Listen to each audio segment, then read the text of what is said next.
Hello friends, আশা করি তোমরা খুব ভালো আছো। আমিও খুব ভালো আছি। আজ হচ্ছে পৌষ সংক্রান্তি। আজ পুজো দিতে এসেছি আমাদের মন্দিরেতে, রক্ষাকালী মন্দিরেতে। দিয়ে মায়ের ফল মানে মকর দেওয়া হয়, সে দেওয়া হবে মাকে।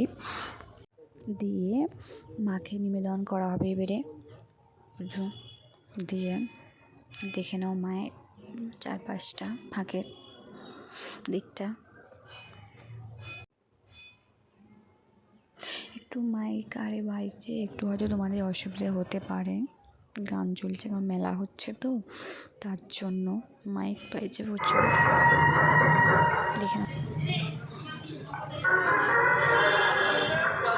বামুন ঠাকুর এখন মকরটা রেডি করছে, মানে তৈরি করছে।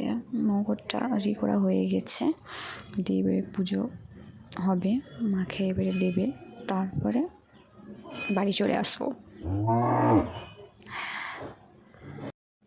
তারপরে বাড়ি এসে দেখছি মা রান্না করছে, শাশুড়ি মা। দিয়ে আমি আমার বর আর হচ্ছে তোমার একটু ভালো করে দেখে নাও মায়ের মন্দিরের ভিতরটা কত সুন্দর, তাই না? তোমার একটু কমেন্টে বলো, ঠিক আছে? এই মায়ের পুজো কিন্তু 8 বছর ছাড়া হয়, বুঝতে পেরেছ? তারপরে হচ্ছে আমরা চলে আসলাম যেখানে ঘোড়া দিতে এসেছিলাম, সেখানেতে একটু দেখে নাও।